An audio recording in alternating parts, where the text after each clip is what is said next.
Hi friends. நம்ம government of India வந்து பார்த்தீங்கன்னா, இன்டெலிஜென்ஸ் ஆஃபீஸர் கிரேடுக்கு வந்து வேலைவாய்ப்பு நோட்டிஃபிகேஷன் வந்து வெளியிட்டிருக்காங்க. அதை பத்தின முக்கியமான விவரங்கள பார்க்கலாம். இந்த அப்ளிகேஷன் வந்து பார்த்தீங்கன்னா, இந்தியன் சிட்டிசன்ஸ் வந்து யார் வேணாலும் அப்ளை பண்ணலாம்னு சொல்லிட்டு சொல்லியிருக்காங்க. அதுக்கப்புறம் வேக்கன்சி வந்து பார்த்தீங்கன்னா, யூஆர் கேட்டகரிக்கு 1537 வேக்கன்சியும், இடபிள்யூஎஸ் கேட்டகரிக்கு வந்து 442 வேக்கன்சியும், ஓபிசிக்கு வந்து 946 வேக்கன்சியும், எஸ்சிக்கு வந்து 566 வேக்கன்சியும், எஸ்டிக்கு வந்து 226 வேக்கன்சின்னு சொல்லிட்டு டோட்டலாக வந்து 3717 வேக்கன்சி சொல்லியிருக்காங்க. அதே போல் இது என்ன கிளாசிஃபிகேஷனில் வருதுன்னா, ஜென்ரல் சென்ட்ரல் சர்வீஸ் குரூப் சியில் வருது அப்படின்னு சொல்லியிருக்காங்க. பே ஸ்கேல் பார்த்தீங்கன்னா 44,900 ரூபாயிலிருந்து 1,42,400 ரூபாய் வரைக்கும் இருக்கும் அப்படின்னு சொல்லியிருக்காங்க. சரிங்களா? கல்வி தகுதி வந்து பார்த்தீங்கன்னா எனி டிகிரி நீங்கள் வந்து முடிச்சிருந்தா அப்ளை பண்ணலாம் அப்படின்னு சொல்லியிருக்காங்க. ஓகேங்களா? அதே போல் கம்ப்யூட்டர் நாலேஜ் வந்து அவசியம்னு சொல்லியிருக்காங்க. ஓகேங்களா? நாலேஜ் ஆஃப் கம்ப்யூட்டர்ஸ்னு சொல்லிட்டு அது வந்து அவசியம்னு சொல்லியிருக்காங்க. மேற்கொண்டு வந்து பார்த்தீங்கன்னா ஏஜ் லிமிட் வந்து மினிமம் 18 வயசு, மேக்ஸிமம் 27 வயசுன்னு சொல்லியிருக்காங்க. கட் ஆஃப் டேட் வந்து பார்த்தீங்கன்னா 10 ஆகஸ்ட் 2025 தான் cut off date. Upper age லிமிட்டில் ரிலாக்ஸேஷனுமே இருக்குது. எஸ்சி எஸ்டிக்கு 5 இயர்ஸ், ஓபிசிக்கு 3 இயர்ஸ் சொல்லியிருக்காங்க. மேலும் சில கண்டிஷன்ஸ்லாம் சொல்லியிருக்காங்க. நீங்கள் இங்கே செக் பண்ணிக்கலாம். சரிங்களா? அதுக்கப்புறம் வந்து பார்த்தீங்கன்னா இதுக்கு வந்து எக்ஸாம் இருக்குது. அது வந்து பார்த்தீங்கன்னா 3 ஸ்டேஜாக பிரிச்சிருக்காங்க. டயர் 1 எக்ஸாம், டயர் 2 சொல்லிட்டு அப்புறம் டயர் 3 வந்து பார்த்தீங்கன்னா இன்டர்வியூன்னு சொல்லியிருக்காங்க. டயர் 1க்கு வந்து பார்த்தீங்கன்னா மேக்ஸிமம் 100 மார்க் இருக்கும். டயர் 2க்கு வந்து மேக்ஸிமம் 50 மார்க் இருக்குன்னு சொல்லியிருக்காங்க. இன்டர்வியூக்கு வந்து 100 மார்க் சொல்லியிருக்காங்க. சரிங்களா? ஸோ அதுக்கான கைட்லைன்ஸ் கொடுத்துருக்காங்க. நீங்கள் இங்கே செக் பண்ணிக்கலாம். ஓகேங்களா? அதுக்கப்புறம் சிட்டி ஆஃப் எக்ஸாமினேஷன் நம்ம தமிழ்நாட்டுக்கு வந்து பார்த்தீங்கன்னா சென்னை, கோயம்புத்தூர், மதுரை, சேலம், திருச்சிராப்பள்ளி, திருநெல்வேலி, வெள்ளூர் அப்படின்னு சொல்லிட்டு இத்தனை லொக்கேஷன்ஸ் கொடுத்துருக்காங்க. நீங்கள் அப்ளை பண்ணும்போது உங்களுக்கு எது கன்வீனியண்ட்டாக இருக்கோ கொடுத்து அப்ளை பண்ணுங்க அப்படின்னு சொல்லியிருக்காங்க. அதாவது 5 ஆப்ஷன்ஸ் கொடுத்துருக்காங்க. 5 சாய்ஸ் நீங்கள் வந்து கொடுத்துக்கலாம். ஓகேங்களா? ஸோ லொக்கேஷன்ஸ் கரெக்டாக பார்த்து நீங்கள் அப்ளை பண்ணும்போது கொடுத்துக்குங்க. ஓகேங்களா?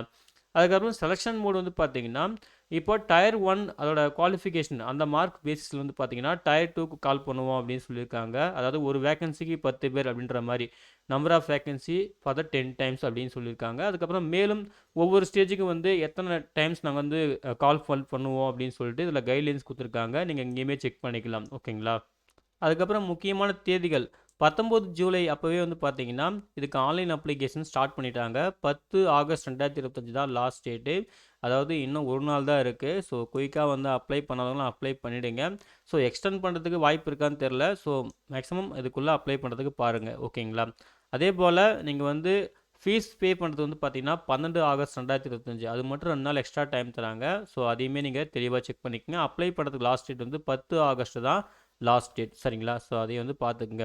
அப்புறம் சில முக்கியமான கண்டிஷன்ஸ் கொடுத்துருக்காங்க, இன்ஸ்ட்ரக்ஷன் கொடுத்துருக்காங்க. அப்ளை பண்ணுறதுக்கான ப்ரொசீஜர்லாம் அதில் இருக்குது. நீங்கள் செக் பண்ணிக்கலாம். இதில் கொடுத்துருக்காங்க பாருங்கள், how to apply step 1 step 2ன்னு சொல்லிட்டு டீட்டெயிலாக கொடுத்துருப்பாங்க. நீங்கள் ஏதாவது செக் பண்ணி நீங்கள் வந்து அப்ளை பண்ணிக்கலாம். எந்த மாதிரி அப்ளை பண்ணணும்னு சொல்லிட்டு என்னென்ன சர்டிஃபிகேட் வேணும், என்ன ஃபார்மேட்டில் இருக்கணும், என்ன சைஸில் இருக்குன்னு சொல்லிட்டு தெளிவாக கொடுத்துருப்பாங்க. அந்த ப்ரொசீஜர் வந்து பார்த்துக்குங்க.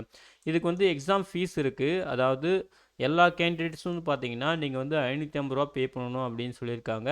இதில் மேல் candidates of UR, EWS, OBC category வந்து பார்த்தீங்கன்னா நீங்கள் வந்து பாருங்கள் 650 ரூபா பே பண்ணுற மாதிரி இருக்கும். உங்களுக்கு மட்டும் வந்து பார்த்தீங்கன்னா எக்ஸாம் ஃபீஸ்ன்னு சொல்லிட்டு 100 ரூபா அடிஷ்னல் ஆட் ஆகுது.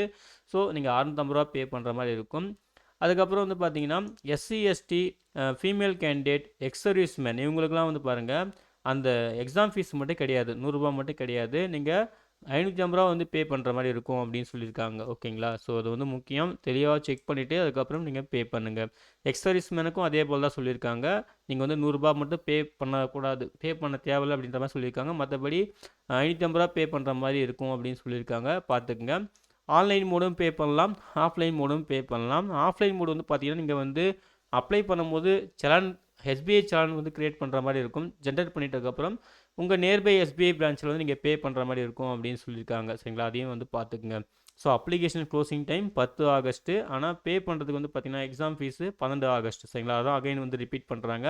ஸோ கேர்ஃபுல்லாக வந்து எலிஜிபிலிட்டி கிட்ட எல்லாம் மீட் ஆச்சுன்னா அப்ளை பண்ணிவிடுங்க. சரிங்களா? சர்டிஃபிகேட் ஃபார்மேட்லாம் கொடுத்துருக்காங்க. உங்களுக்கு ஏதாவது சர்டிஃபிகேட் ஃபார்மேட்லாம் தேவைப்பட்டால் அதையுமே நீங்கள் வந்து ரெடி பண்ணி வச்சுக்கலாம். சரிங்களா? ஸோ அவ்வளோதான் ஃப்ரெண்ட்ஸ். இதுதான் வந்து பார்த்தீங்கன்னா கவர்மெண்ட் ஆஃப் இந்தியா வச்சுருந்த இன்டெலிஜென்ஸ் ஆஃபீஸர் கிரேடு இந்த போஸ்ட்டுக்கான முக்கியமான விவரங்கள். ஸோ இந்த நோட்டிஃபிகேஷனை கிளியராக பாருங்கள். வெப்சைட் லிங்க்லாம் கொடுத்துருக்காங்க. ஸோ கிளியராக படித்து பார்த்துட்டு உங்களுக்கு எலிஜிபிலிட்டி கிட்டலாம் மீட் ஆச்சுன்னா ஆன்லைனில் மிஸ்டேக் இல்லாமல் அப்ளை பண்ணுங்கள். சரிங்களா? இந்த நோட்டிஃபிகேஷன் டவுன்லோட் பண்ணுறதுக்கான லிங்க்கையும் ஆன்லைனில் அப்ளை பண்ணுறதுக்கான லிங்க்கையும் இந்த வீடியோ டிஸ்கிரிப்ஷனில் தரேன். செக் பண்ணிட்டு நீங்களும் யூஸ் பண்ணிக்கோங்க. அப்ளை பண்ணுற எல்லாருக்கும் wish you all the best. Thank you.